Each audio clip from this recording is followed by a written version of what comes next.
10월 5일 주일 이른 아침입니다. 오늘 말씀 읽기 본문은 누가복음 5장입니다. 본문을 다음 4단락으로 나눌 수 있겠습니다. 첫째는 1절 이하 11절 첫 제자들을 부르심, 둘째는 12절 이하 16절 문둥병 환자를 고치심, 셋째는 17절 이하 26절 중풍병자를 고치심, 마지막 네 번째는 27절 이하 39절 레위를 부르심. 처음 세 단락을 중심으로 묵상하고자 합니다. 공적 사역을 시작하신 예수님께서 제자들을 부르십니다. 예수님께서 제자들을 부르실 때에 무슨 목적으로 부르셨을까? 하실 일은 많은데 일손이 부족해서 도움을 청하기 위함이신가? 또한 예수님께서 제자들을 부르실 때에 부름 받는 것이 좋은 일일까? 그렇지 않을까? 예수님께서는 시몬 베드로의 배를 빌어 말씀을 전하시고는 베드로에게 명하셨습니다. 4절 하반절을 보시면 깊은 데로 가서 그물을 내려 고기를 잡으라. 참으로 때에 맞지 않는 명령입니다. 아니, 지금이 어느 때인데? 그물 손질이 다 끝나고 이제 집으로 돌아가야 할 때인데 이런 마음을 충분히 느낄 수 있는 베드로의 말입니다.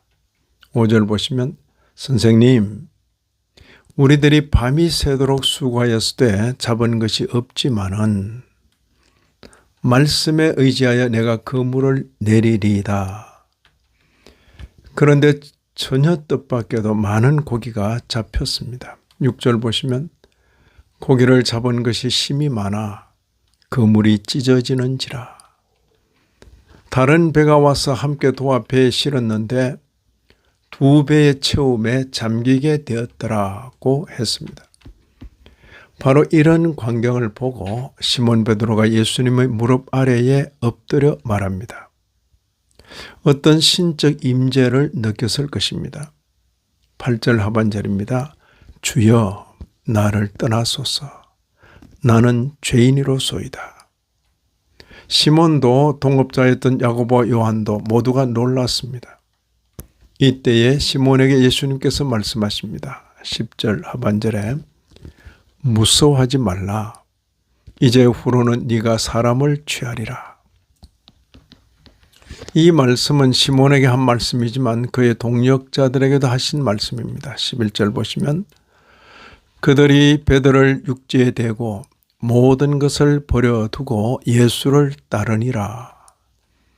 이때 이들이 예수님을 따르면서 무슨 기대를 가졌을까요? 그들을 부르신 예수님께서는 무슨 목적으로 그들을 부르셨으며 부름에 응한 제자들은 무슨 기대를 가지고 응했을까요? 부르신 분의 마음과 응하는 자들의 마음이 어느 정도 일치를 이루었을까요? 아니면 간격이 상당했을까요? 누가복음뿐 아니라 복음서들에서 보이는 제자들의 모습은 그 간격이 결코 작지 않았다는 것입니다. 이런 말씀을 읽는 오늘 우리들은 어떠한지, 예수님의 부름을 받았습니까? 부름에 응하였습니까? 무슨 기대를 가지고 그 부름에 응하였습니까? 우리를 부르신 예수님의 우리에 대한 기대에 대하여 생각해 보셨나요?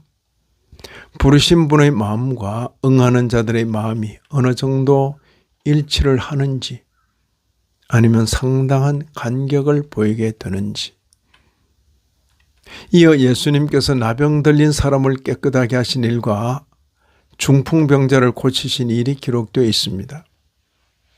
나병을 고치신 이후에 예수님께서 하신 말씀을 보면 아직은 유대교의 규례를 준수하시는 듯이 보입니다. 14절에 아무에게도 이러지 말고 가서 제사장에게 내 몸을 보이고 또 네가 깨끗하게 됨으로 인하여 모세가 명한 대로 예물을 드려 그들에게 입정하라.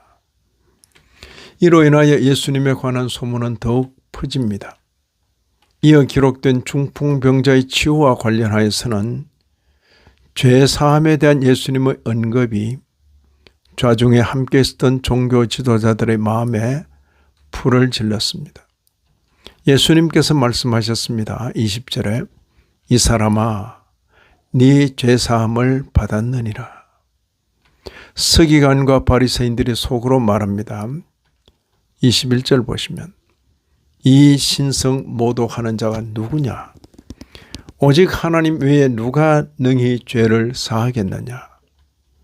예수님께서는 다분히 의도적으로 그렇게 말씀하신 것을 드러내십니다. 24절에 인자가 땅에서 죄를 사하는 권세가 있는 줄을 너희로 알게 하리라. 이런 말씀을 읽는 신약교회 성도로서 우리 모두는 부르신 분의 마음을 헤아려 그 마음에 맞추어 살게 되기를 기원합니다. 영원을 두고 이 걸음을 걷게 되기를 진심으로 기원합니다. 또한 예수님이야말로 우리의 죄 문제를 해결하시러 오신 분인 줄 바로 알고 믿음으로 응하여야 하겠습니다. 이 아침에도 말씀에 참여하신 모든 분들 위에 하나님의 크신 은혜가 더하시기를 진심으로 기원합니다.